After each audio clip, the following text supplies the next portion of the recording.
Forum of Civil Pensioners Association Tripura State ni Sakharmung bai Kendra Hapang tai bai thangnai koljak mothani haba paijak pension no tai se naifilnani tai kongma sepsap rogno tini fil 4 beton commission taboksak jora kaisa bo samung tangyakho tai babosa phasing Kendra Hapang 2025 bisini rangni bill ni bisingtui Validation Act chol khlai kacham tai katal pensioner rok bisingo khagei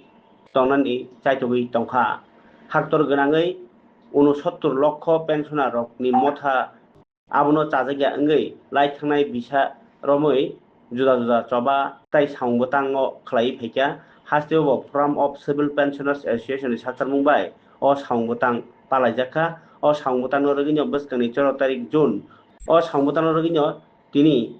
Dipor Damchi sa jorabo Muktodara Auditorium o kaisa convention jogalijaka aro manjakha National Coordination Committee of Pensioners Association ni Deputy Secretary General Dijendra Kumar Debnath tongmaikha convener Dr. Bopal Chandra Sinha tai kasko nirnoy Sindhu Dev Songrok আমি আমার সর্বভারতীয় যে সংগঠন national coordination committee of pensioners association তার আহ্বানে আমাদের এই যে ত্রিপুরা স্টেট লেভেল যে কনভেনশনটা হচ্ছে তার মাধ্যমে আমাদের সর্বভারতীয়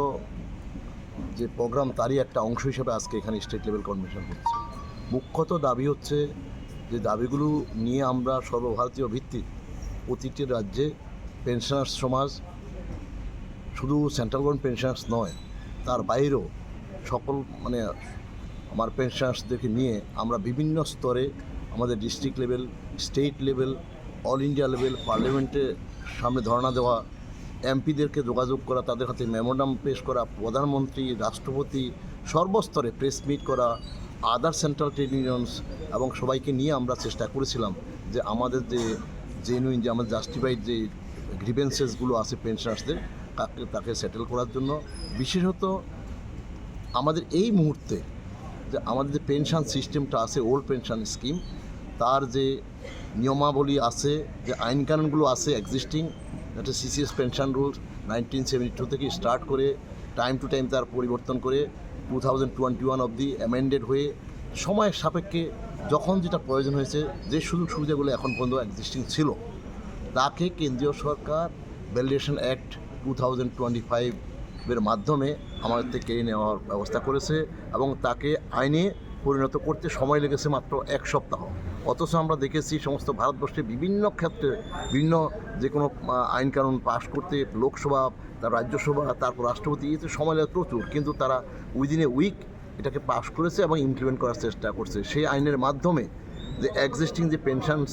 যে রুলসটা আছে সিসিএস পেনশন রুলস তাকে কেটে দেওয়া হয়েছে আমরা সেটাকে কেটে দিয়ে এখন আমাদের একটা আমরা বিপদের মধ্যে আছি যে আমাদের এই পেনশনটার কী হবে সে কেন্দ্রীয় সরকার সমস্ত ক্ষমতা কুক্ষিগত করা হয়েছে যে কোনো সময় তারা ইচ্ছা করলে আমাদের পেনশনটাকে বন্ধ করে দিতে পারে ইতিমধ্যে আমাদের অষ্টম বেতন আয়োগের গঠন হয়েছে আমাদের আন্দোলনের ফলে সেই অষ্টম বেতন আয়োগও আমাদেরকে তার পরিসীমার থেকে বাইরে রাখা হয়েছে we are in a doubt যে আমাদেরকে এর মধ্যে কিভাবে কি করবে এবং যারা পে কমিশনে বা কী ধরনের কী করবে তা আমরা খুব তার উপরে ভিত্তি করে আজকে আলোচনার জন্য আমরা এখানে কনভেনশনে এসেছি আমরা আশা করব যে আমাদের সর্বভারতীয় ভিত্তিতে আমরা এর পরবর্তী যে আমাদের প্রোগ্রাম সেটা আমরা চক আউট করে নেক্সট 19 জুলাই আমাদের সেন্ট্রাল এক্সিকিউটিভ বসবে চেন্নাইতে আমরা নেক্সট পেজ অফ প্রোগ্রাম আমরা ঠিক করব আপনার পরিচয়টা আমি ডিকে দেবনাথ আমি ডেপুটি সেক্রেটারি জেনারেল এনসিসিপিএ 1975 সালে 19 এপ্রিল তার পথ চলা শুরু হয় এ রাজ্যের পেনশনার ও পারিবারিক পেনশনারদের অধিকার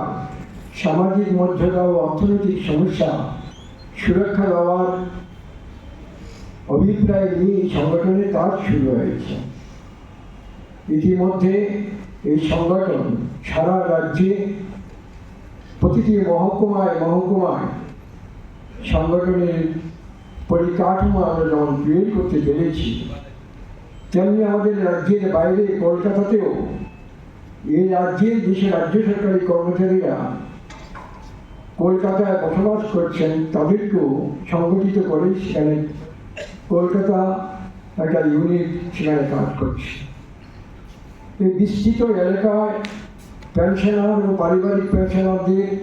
আর্থিক অধিকার সমস্ত বিষয় নিয়ে ক্রমাগতভাবে বহু বাধা বিপত্তি অতিক্রম করে লড়াই করে এগিয়ে চলছে। আমাদের রাজ্যে প্রায় 84,000 পেনশনার রয়েছেন। তার মধ্যে গভর্নমেন্ট পেনশন অ্যাসোসিয়েশন ত্রিপুরা 40,000-এর উপরে তার সদস্য সংগ্রহ করতে সক্ষম হয়েছেন। আমরা চেষ্টা অব্যাহত রেখেছি এই সদস্য যাতে আরও বাড়ানো যায়, তার সংগঠনের শক্তি বৃদ্ধি করা যায়। একটা কথা এখানে আলোচনা এসেছে সমস্ত বিষয় নিয়ে, যে আমরা এই ভারতবর্ষের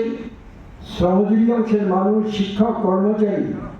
সম্মিলিত লড়াইয়ের মধ্যে দিয়ে এই পেনশনের অধিকার আমরা অর্জন করেছিলাম। ভারতবর্ষের সরকার সেই 1972 সালে পেনশন ওল্ড যে divine benefit of pension rule চালু করেছেন, যার মাধ্যমে আমরা এখন পেনশন পাই।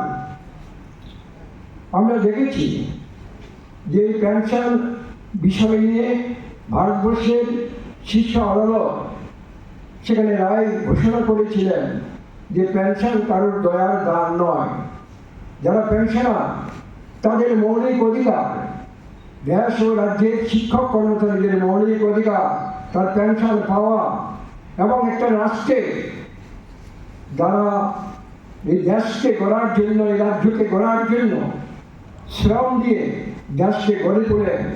তাদের বৃদ্ধ বার্ধক্য বয়সে তাদের রক্ষা করা একটা দেশে তার মৌলিক দায়িত্ব রয়েছে। সেই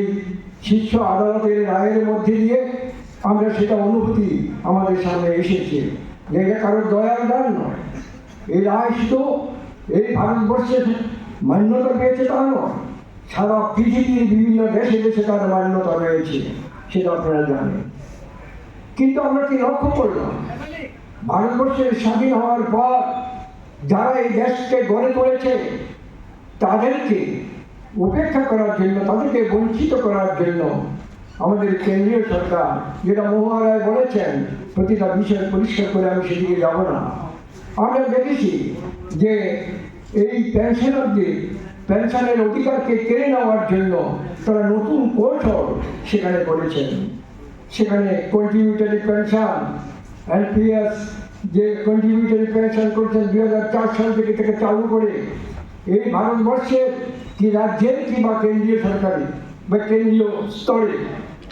ভবিষ্যৎ প্রজন্ম এবং যারা পেনশন হোল্ডার তাদের মধ্যে একটা বিভাজন করে দিলেন। বিভাজন সৃষ্টি করার অপকৌশল তারা গ্রহণ করলেন। আমরা দেখেছি যে এই আইন কোনো কোনো রাজ্যে সেটা গ্রহণ করেছে, যদিও আমাদের ত্রিপুরা রাজ্যের বামফ্রন্ট সরকার, ওই কেরলের বামফ্রন্ট সরকার এবং এই যে পেনশনারদের অধিকারকে মর্যাদা দিতে দিয়ে কেন্দ্রীয় সরকারের সঙ্গে লড়াই করেছেন, প্রতিবাদ করেছেন, সেটা চালু হয়নি। আমরা হয়তো সেটা অনুভব করতে পারিনি। কিন্তু যখন আমরা দেখলাম যে সমস্ত রাজ্যে রাজ্যে এই নতুন কন্ট্রিবিউটরি আইন প্রয়োগ হয়েছে, চালু হয়েছে, সেখানকার কর্মচারীরা যখন রিটায়ারমেন্টে যাওয়ার পর তারা লক্ষ্য করলেন তারা একটা অকুল সাগরে ভাবছেন, তার পেনশনের অধিকার সেখানে নেই, পেনশন পাওয়ার কোনো সুযোগ নেই, কর্পোরেটরদের হাতে তারা চলে রয়েছে, ঝুলছে। তীব্র লড়াই সারা ভারতবর্ষের সংসদের ভিতরে এবং সংসদের বাইরে লড়াই হয়েছে। এই লড়াইয়ের মধ্যে দিয়ে আমরা কি দেখলাম যে আমাদের বর্তমান কেন্দ্রীয় সরকার আরও একটা মারাত্মকভাবে এই বিভাজনকে আরও যাতে স্পষ্ট করা যায় তার জন্য ইউপিএস যে আইন প্রণয়ন করেন কন্ট্রিবিউটরি, এটা দারুণ অন্যতম আলোচনা করেছেন কনভেনার, সে সংক্ষিপ্ত আকারে হলো বিষয়গুলি তুলে ধরেছেন, আমি সেদিকে যাব না। আমি যে কথাটা বলতে চেয়েছিলাম যে আমাদের রাজ্যেও যেটা ছিল না 2018 সালের পরে, যে এই রাজ্যে যে বিজেপির নেতৃত্বাধীন সরকার আসার পর এই রাজ্যেও সেই এনপিএস এবং সেই যে কন্ট্রিবিউটরি পেনশন চালু করে দেওয়া হয়। আমরা গভর্নমেন্ট পেনশন অ্যাসোসিয়েশন ত্রিপুরা তৎক্ষণাৎ আমাদের গণ অবস্থান বা বিভিন্ন কর্মসূচির মধ্যে দিয়ে আমরা প্রতিবাদ সংগঠিত করেছি। আমরা বলেছি যে এটা আমাদের অধিকার, সেই অধিকারকে কেড়ে নেওয়া যাবে না। আমরা ভারতবর্ষের মাননীয় প্রধানমন্ত্রীর কাছে বার্তা দিয়েছি, মেমোরেন্ডাম পাঠিয়েছি। আমরা বলেছি যে এই আইন বাতিল করো এবং পুরানো পেনশন আইন সেখানে বলবৎ যাতে থাকে, ভবিষ্যৎ প্রজন্ম এবং বর্তমানের মধ্যে যেন কোনো বিভাজন সৃষ্টি না হয়, সেই জন্য আমরা আমাদের কেন্দ্রীয় সরকারের